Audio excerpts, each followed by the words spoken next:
I'm 23 and I live in Kyoto.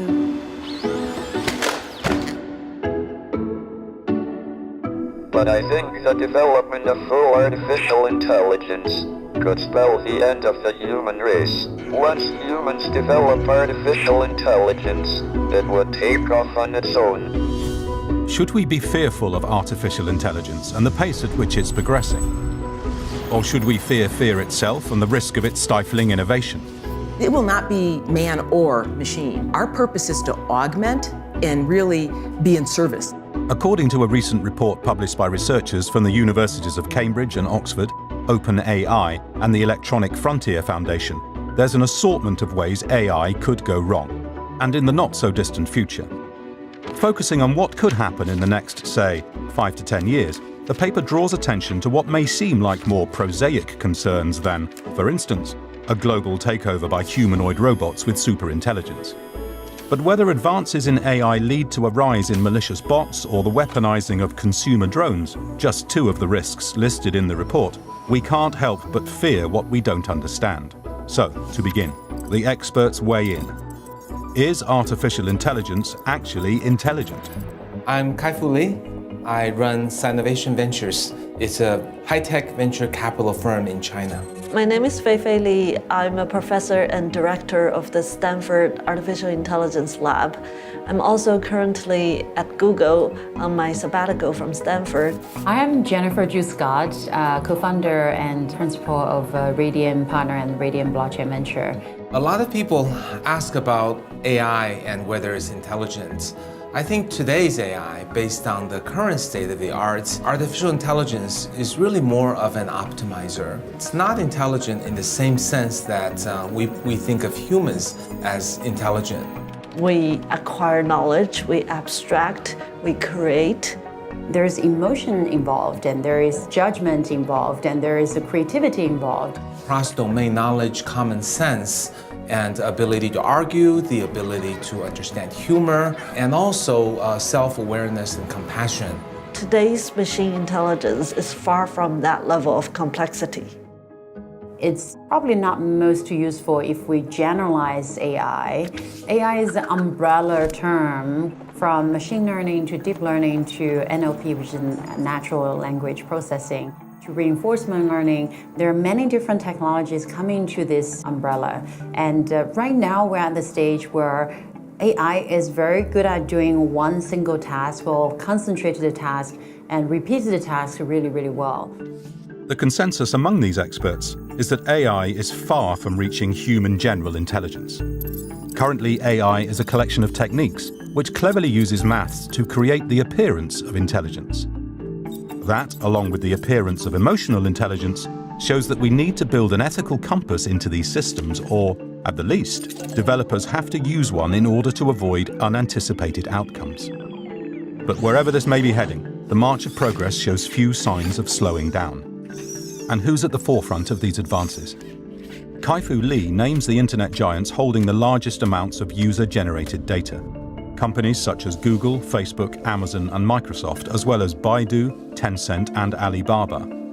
It's important to note that of these 7 companies, 4 are American and 3 Chinese, a near even split revealing just how fiercely competitive the field of AI has become. Over the summer, the Chinese government pledged to become the world's primary AI innovation center by 2030. Though the US still leads in terms of private investment, experts suggest that several key factors may enable China to push ahead.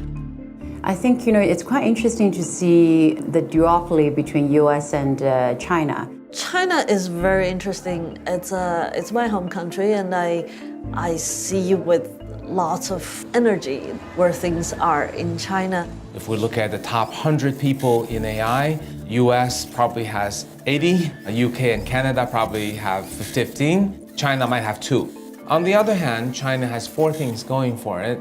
Number 1 is that China has a huge, very strong engineering education and a mass of people with fantastic engineering training who are ready, able, and willing to jump into AI. Its economy is very entrepreneurial right now, so there's an embracement of new technology and new ideas, and that is a very fertile playground for new technology. The third reason is the vast amount of data. Data is the fuel for AI, and China has more data than anybody else. 3 times more data because of 3 times more mobile users compared to the United States. It's actually 10 times more data in terms of ordering takeout, 50 times more data in terms of mobile payments. The fourth would be that there's a lot of support, both top-down and bottom-up in the society for AI technology and education.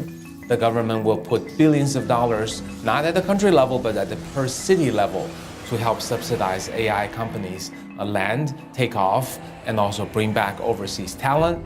I think the two countries, no doubt, have become AI superpower, but they are two very different beasts. In US, we have companies like Boston Dynamics, DeepMind now is effectively an American company, and you have companies like, Hanson Robotics, etc.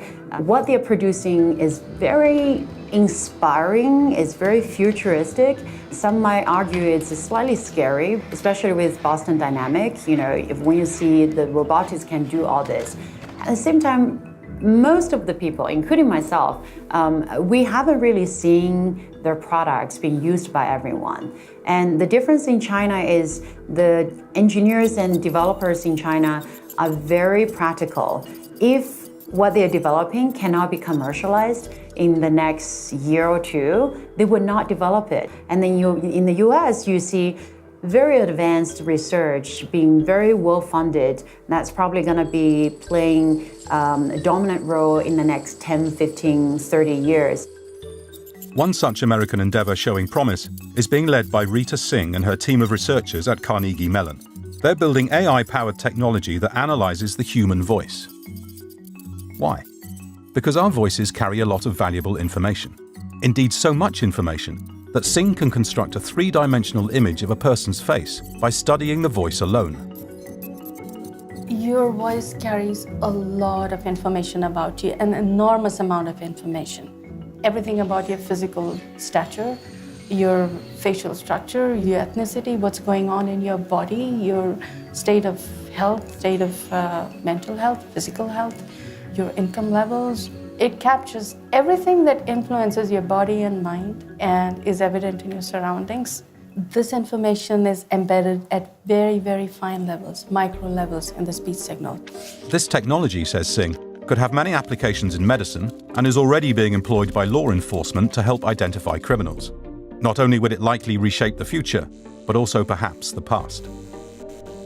I was curious to know what made Hitler so powerful. Was it because he said the right things? He was at the right place at the right time?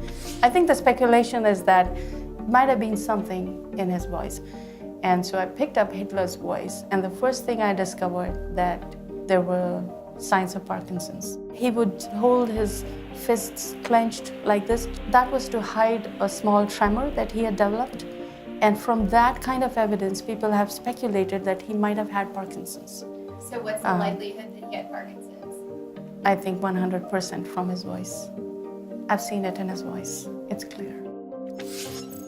How does the AI behind voice profiling fit into the big picture? With its incredible power and potential for misuse, this technology reveals the urgency in establishing best practices across the field. As the use of AI in criminal justice is just one of the ways in which injustice has been recognized, from the use of biased datasets. But returning to the original question of whether or not AI is on track towards achieving superintelligence, that remains to be seen. AI is such a young field. It's only about 60 years old from ground zero to where we are today. From that point of view, we have come a long way. I think it's better to think about artificial intelligence as a single domain optimizer, and that in itself has huge implications, but it is not human all-encompassing intelligence, which we call artificial general intelligence. There's various disagreement and debate on whether artificial general intelligence is ever possible and how long it will take. I'm personally a pessimist on achieving that level of intelligence, but I am an optimist on even today's single domain narrow intelligence creating huge societal impact. Artificial intelligence is about learning and making the right decisions using what you've learned. We're at a point where we have the understanding now to do this, and therefore we are in the new AI era.